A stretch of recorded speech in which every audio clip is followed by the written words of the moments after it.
നെന്മാറയിലെ പോത്തുണ്ടിയിൽ ഇരട്ട കൊലപാതകത്തിൽ ജീവൻ നഷ്ടമായവർ പോലീസ് അനാസ്ഥയുടെ ഇരകളാണ് എന്ന് നമുക്ക് നിസ്സംശയം പറയാം. ഉപാധികളെ ലംഘിച്ച പ്രതിയുടെ ജാമ്യം റദ്ദാക്കാൻ പോലീസ് ഇടപെട്ടിരുന്നുവെങ്കിൽ ഈ 2 കൊലപാതകങ്ങൾ ഒഴിവാക്കപ്പെടുമായിരുന്നു. കേസിൽ പോലീസിന്റെ വീഴ്ച എണ്ണിപ്പറഞ്ഞാണ് SP-യുടെ റിപ്പോർട്ട് പുറത്തുവരുന്നത്. ജാമ്യവ്യവസ്ഥകൾ ലംഘിച്ചു പ്രതി സ്വന്തം വീട്ടിൽ താമസിച്ചിട്ടും SHO ഈ വിവരം കോടതിയെ ധരിപ്പിച്ചിട്ടില്ല. അതാണ് ഇതിൽ ഏറ്റവും വലിയ വീഴ്ചയെ നമ്മൾ കാണേണ്ടത്. ജാമ്യ ഉത്തരവിലെ ഉപാധികൾ ഗൗനിച്ചില്ല എന്നും ഉത്തരമേഖല IGക്ക് നൽകിയ റിപ്പോർട്ടിൽ SP-യുടെ പരാമർശമുണ്ട്. കടുത്ത അന്ധവിശ്വാസത്തിന് അടിമപ്പെട്ടിരുന്നയാളാണ് ഈ പ്രതി, അതായത് ചെന്താമര. ജോൽസിന്റെ നിർദ്ദേശപ്രകാരമാണ് ഈ കൊലകൾ നടത്തിയതെന്നാണ് നാട്ടുകാർ പറയുന്നത്. 100-ലധികം പോലീസുകാർ കാടടച്ച് തിരഞ്ഞിട്ടും ഇപ്പോഴും ചെന്താമര എന്ന ഈ കൊടും ക്രിമിനൽ കാണാമറയത്താണ്.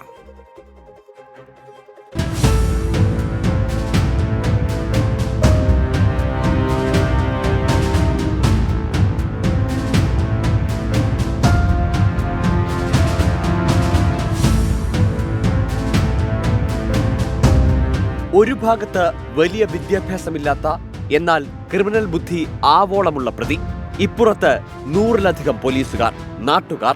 എന്നിട്ടും പ്രതിയെക്കുറിച്ച് യാതൊരു വിവരവും ഇതുവരെയില്ല.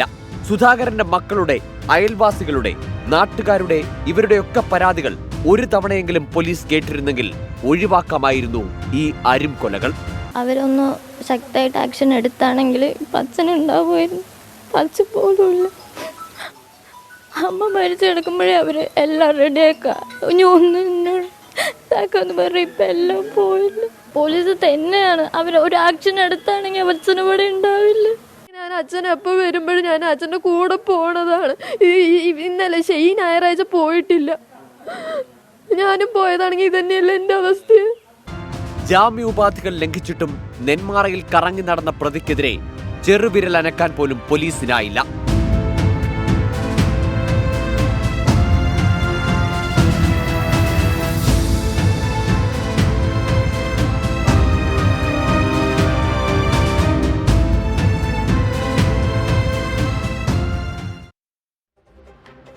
ചെന്താമര എന്ന പ്രതിയെക്കുറിച്ച് അന്വേഷിക്കുമ്പോൾ നാട്ടുകാർ പറയുന്നത് കടുത്ത പക ഉള്ളിൽ കൊണ്ട് നടക്കുന്ന ഒരാളാണ്. അയാൾ നേരത്തെ തന്നെ പറഞ്ഞിരുന്നു ഈ കുടുംബത്തെ അനാഥമാക്കും, അല്ലെങ്കിൽ അവരെ ഉന്മൂലനാശം ചെയ്യുമെന്ന്, കൊല്ലും എന്ന് തന്നെ ഭീഷണിപ്പെടുത്തിയിട്ടാണ് ആ നാട്ടിൽ ഈ ജാമ്യത്തിൽ ഇറങ്ങിയ കൊലപാതക കേസിലെ പ്രതി നടന്നിരുന്നത്.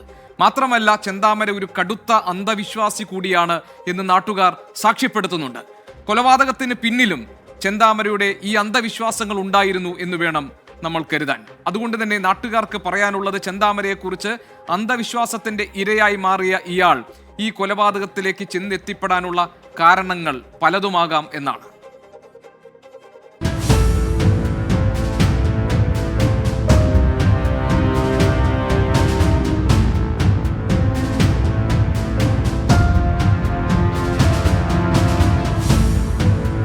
കടുത്ത അന്ധവിശ്വാസത്തിന് അടിമയായിരുന്ന പ്രതി കൊല നടത്തിയതിന് പിന്നിലും അന്ധവിശ്വാസത്തിന്റെ പിൻബലമുണ്ടെന്നാണ് ബന്ധുക്കൾ തന്നെ പറയുന്നത്. അവൻ്റെ ഈ കൊടുവാളും ഇതും കയ്യിൽ കാണിച്ചു കൊടുക്കുകയാണ്. ഈ സാധനം കൊണ്ടേ ഞാനേ പോയി കഴിഞ്ഞാൽ ബൈക്കിൽ പോവാണെങ്കിൽ വെട്ടി പോയിട്ട് അറിയും എന്ന് പറഞ്ഞു. തന്റെ കുടുംബം തകർത്തതിന് പിന്നിൽ മുടി നീട്ടി വളർത്തിയ യുവതിയെന്ന് ചെന്താമര വിശ്വസിച്ചിരുന്നു. ഈ വിശ്വാസത്തിന്റെ ഇരയായിരുന്നു സജിത, പിന്നെ സുധാകരൻ, അമ്മ ലക്ഷ്മി. ജോൽസിനെ ആദ്യം പോയി കണ്ടു. ഇന്നമാതിരി നിറയെ മുടിയുള്ള ഒരാളാണ് ചെയ്ത് പറഞ്ഞിട്ടാണ് ഈ കുട്ടിനെ വൈരാഗ്യം വന്നത്. ഏത് പിന്നെ ഇവള് പോണു, വിളിക്കുന്നു, ചെറുക്കുന്നു, ഇവള് പുറപ്പെട്ടു പോണു, ഇങ്ങനെയുള്ളൊരു സംശയം ഇതായി. അപ്പോൾ ഇവളാണ് എൻ്റെ ഭാര്യനെ മുടുക്കാനുള്ള ഇത് പറഞ്ഞിട്ടാണ് ഉണ്ടായിരുന്നത്. സംഭവത്തിൽ നെന്മാറ SHOയ്ക്ക് വീഴ്ച പറ്റിയെന്ന് വ്യക്തമാക്കുന്ന റിപ്പോർട്ട് ജില്ലാ പോലീസ് മേധാവി ഉത്തരമേഖല IGക്ക് കൈമാറി. പ്രതി 1 മാസം നെന്മാറയിൽ താമസിച്ചിട്ടും ജാമ്യം റദ്ദാക്കാൻ പോലീസ് ഇടപെട്ടില്ലെന്നും റിപ്പോർട്ടിലുണ്ട്. പോലീസിനെതിരെ ആഞ്ഞടിച്ച് കോൺഗ്രസും BJPയും രംഗത്തെത്തി. ഈ ഇരട്ട കൊലപാതകത്തിന്റെ യഥാർത്ഥ ഉത്തരവാദികൾ ആരാണ്? ഈ ഇരട്ട കൊലപാതക കേസിലെ ഒന്നാമത്തെ പ്രതിയെന്ന് പറയുന്നത് നെന്മാറ പോലീസ് സ്റ്റേഷനിലെ SHOയും സർക്കിൾ ഇൻസ്പെക്ടറുമായിട്ടുള്ള ഇതേടെ പേര് മഹേന്ദ്ര സിംഹനാണ് ഈ കേസിനകത്ത് ഒന്നാമത്തെ പ്രതി. ശ്രീ മഹേന്ദ്ര സിംഹനോട് പറയാനായിട്ടുള്ളത് സിംഹമൊന്നും ആകണ്ട, ഒരു മനുഷ്യനായിട്ടെങ്കിലും പെരുമാറിയിരുന്നെങ്കിൽ ഈ കൊലപാതകം ഉണ്ടാകുമായിരുന്നു. ഈ സിംഹൻ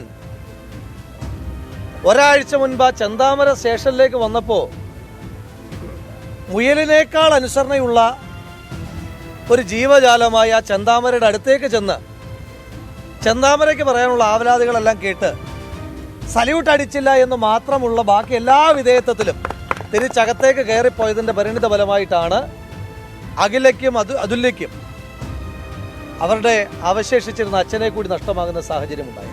നെല്ലിയാമ്പതി വനമേഖല അരക്കാമലയിൽ തിരച്ചിൽ, പ്രദേശത്തെ ജലാശയങ്ങളിൽ സ്കൂബ ടീം, ഡ്രോൺ പരിശോധന. എന്നിട്ടും ചെന്താമര എവിടെയെന്ന് എത്തും പിടിയുമില്ല. തിരുപ്പൂരിലോ പാലക്കാട് നഗരത്തിലോ ചെന്താമര എത്തിയിട്ടില്ല. മഴ ഭാഗം ഞങ്ങൾ ആദ്യമായിട്ട് ഇപ്പോൾ എല്ലാം കംപ്ലീറ്റ്ലി പരിശോധിക്കാൻ വേണ്ടി ഇപ്പോൾ നോക്കുന്നുണ്ട്. ഏകദേശം ആ സ്ഥലം ഏകദേശം പൂർത്തിയായി. ഇപ്പോൾ കുറച്ച് ഭാഗം ബാക്കിയാണ്. ടീം വീണ്ടും അങ്ങോട്ട് പോകുന്നുണ്ട്. വീഴ്ച എന്തെങ്കിലും ആണെങ്കിൽ അതിൻ്റെ പരിശോധന ചെയ്തിട്ട് ബന്ധപ്പെട്ട നടപടികൾ അതിലെടുക്കും. നമ്മുടെ ഡിപ്പാർട്ട്മെന്റ് ഭാഗത്തിന് അതിൻ്റെ നടപടികൾ നമുക്ക് അന്വേഷിച്ച് എടുക്കാൻ പോകും. കടാവർ ഡോഗിനെ എത്തിച്ച് ചെന്താമരയെ തിരയാനാണ് പോലീസ് ആലോചന. മുമ്പ് ചെന്താമര വിറ്റ ഫോൺ കോഴിക്കോട് തിരുവമ്പാടിയിൽ ഓണായെന്ന സൂചന പോലീസിന് ലഭിച്ചു. പ്രതിയെക്കുറിച്ച് 2 പകലും 1 രാത്രിയും കഴിഞ്ഞിട്ടും പോലീസിന് ഒരു വിവരവുമില്ല. കോഴിക്കോട് തിരുവമ്പാടിയിൽ വെച്ച് പ്രതിയുടെ പഴയ ഫോൺ ഓണായതിന്റെ പശ്ചാത്തലത്തിൽ പോലീസ് കോഴിക്കോട്ടേക്കും അന്വേഷണം വ്യാപിപ്പിച്ചു. തമിഴ്നാട്ടിൽ പ്രതിയില്ലെന്ന് പോലീസ് ഏതാണ്ട് ഉറപ്പിച്ചിട്ടുണ്ട്. കൊലപാതകം 1 ആയാലും 3 ആയാലും താൻ കിടക്കേണ്ടത് ഒരേ സെല്ലിൽ. ഇന്നലെ കുറ്റകൃത്യം നടത്തുന്നതിന് മുൻപ് ചെന്താമരൻ സഹോദരനോട് പറഞ്ഞ വാക്കുകളാണിത്. ആ വാക്കുകളിലുണ്ട് അഹങ്കാരവും നിയമ സംവിധാനങ്ങളോടുള്ള വെല്ലുവിളിയും. നിഖിൽ പ്രമേഷ്, 24 പാലക്കാട്.